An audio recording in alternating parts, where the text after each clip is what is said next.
much larger boulder with dynamite, and you can see that there's a bit of a rounded hole in there, and that's where they pop the dynamite. So this was part of a huge boulder, and you do get massive boulders of greenstone. It is all under the ownership of Kaitaku, the iwi that controls the South Island trade now. But at this point in time it was not, and he was able to take this. It was basically finders keepers. Stuck your finger. Yes, and so you might notice that there is a bit of a V at the back. So his granddaughter, before he donated it, asked if she would be able to take a piece for herself. I can do that, you like? And so he said, yes, you can take a piece, but you need to use the traditional Māori methods, which, as I mentioned above, sandstone water, very, very labour intensive. So that is as far as she got, and that is months worth of her working. So yeah, it's very, very hard to work. It took a long time for you to be trained and skilled enough to actually do anything with this. And even to this day, you need to reach a certain level of Wow. And so it's laid out in the traditional manner. So we've got over here. Wow. Okay. Oh, big car. But still. So you would be usually arriving by sea, especially down here. And so we have our waka, Te Paraniki. So this is what they call a waka tawa, a war canoe. It has never been used in war, to the best of my knowledge. And it's actually made up of 3 different boats. So we've got the prow and the stern, which are the oldest parts from 1828. So they were part of a peace settlement between the iwi up at Wellington, the Ngāti Whaikai, and the Kaitaku people down here. So it's part of a settlement between the down here we've got the second oldest piece, so that's dated from about the 1840s, the hull, and it's made of tributes to the toto. Toto is a really great tree for making waka. Wow. This goes very tall. Oh, good. Very, very strong and hard. And you might notice that it's all woven together. So what would happen is the wood and the rope would swell together and keep up most of the leaves. And so up the top here we have the most recent parts. This dates from the 1930s. So this was carved by a European gentleman named Thomas Chapman Hall. So he did a lot of work in New Zealand museums and galleries. He finished this off. Is it? He was a really interesting guy. So he was training as a doctor in the UK, and he never took his final exams. He came over here and decided he wanted to live with the Māori and learn to carve like them, traditional weapon. The great thing is with these little decorations, we've got this one here and that one there, they can distract you with that while they get you with the flat end. Yeah, but what he would be doing would be welcoming you, or he would issue a challenge and come into the carved house, so the wharika kaido. We're very lucky to have this. It was carved by Ngāti Porou carvers in the North Island for a chieftain named Karatiana. Unfortunately, he passed away before they were finished, and so they were left. They were brought down here for the South Seas exhibition, which was a huge exhibition that was held in Dunedin, covering things from all over. So some of them have, as was the tradition in that point in time during between museums, some of them have been traded away to other countries. In a whole bunch of different, pretty much complete. Years of work. So it was quite unusual because he was from around Gisborne, but the carvers that he got were from the Hawke's Bay, so this would be who the house was representing, who it was meant to honour. And so this is what they call the Patoko Manoa, and that means he's the heart post. Manoa means heart in Māori. So he's the whole heart of this entire house. And we're very lucky to have it. You can see here with the carvings as well, we've got his tattoos represented. So no 2 taumoko facial tattoos are alike in Māori culture at all, so you cannot copy anybody else's. So these are actually able to be used on legal documents as signatures as well. If you could draw your taumoko on, that was as good as a signature. Yeah. You can see a lot of people from up in the North Island have come past and they've sort of felt an affinity for him, or he represents something important to them, so they've touched him over the heart. We've got photographs from when he started and he was completely black and they've worn it away, which is kind of heartwarming in a way. Yeah. So we'll head over to our carved storehouse here as well. I just reversed my camera. Any milk? You should stand here. You're too short. And then we've got our tiko tiko here, so that's representing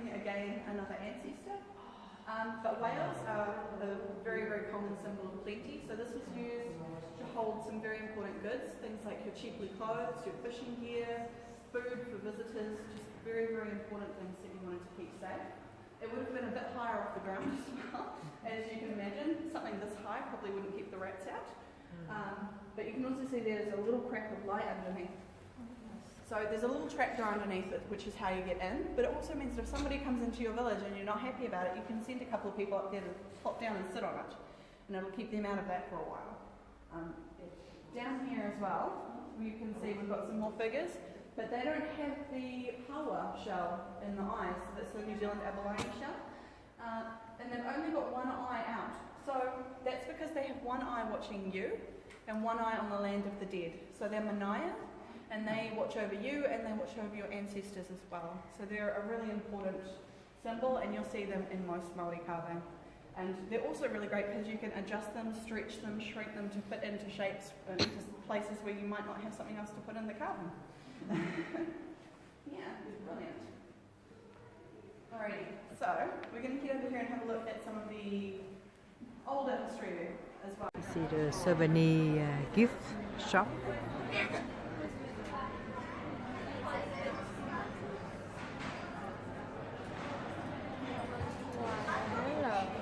I'm looking for like just enough shoes.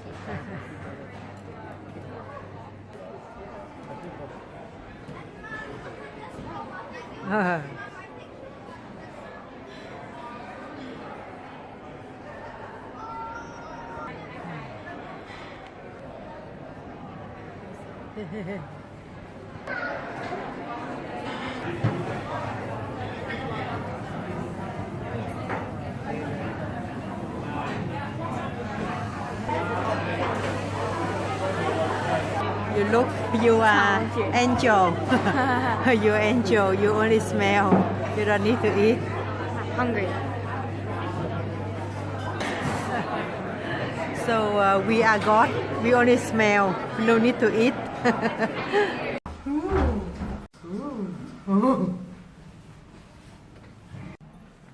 money, đó. Power of money.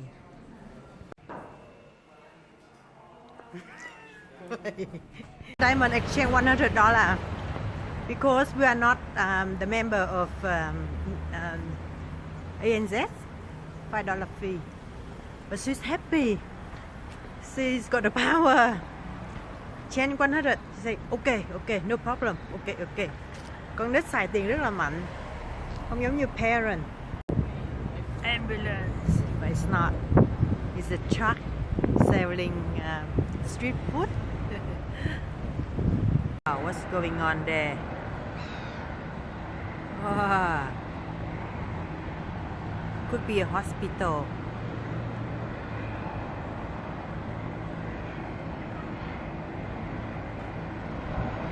Public school as such.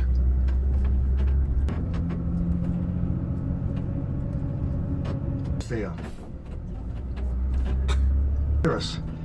And this was known as the dress circle of Dunedin because the who's who of Dunedin lived in Royal Terrace. It was from right here. What number is your house?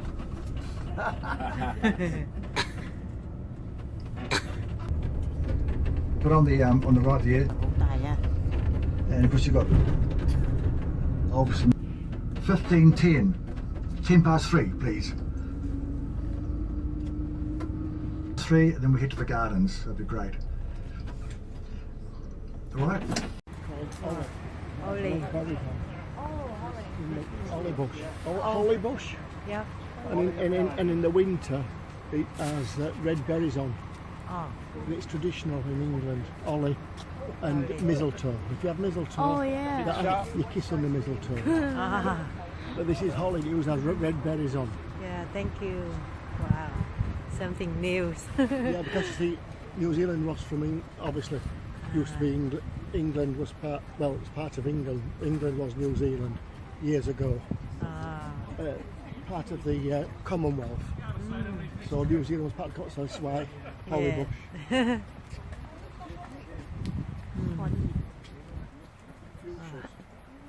Oh. Oh, this one, mom, mommy, go mom. She loved this one. Like a dancing girl, Fuchsia. you know. Yeah. Fuchsia. Yep. Yeah. My mom used to have this tree. Yes. Yeah. And she loved it. It looked like a dancing lady. Yes, and they're Yeah. all different colours. Yeah, All different beautiful. colours. See, look, there's another one. Yeah. They're called standard fuchsia. They Ah. stand. Yeah. Beautiful. They're really old-fashioned Plants. plants. Like you and me. Yeah. Lovely.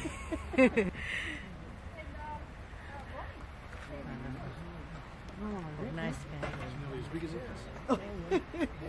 You wish. Wow, 好多. Very nice. Beautiful. Welcome to Oxford. We're going to Moving forward, thanks. Oh, yeah. we're going to split you up into two groups. So you've got smaller groups with your guide.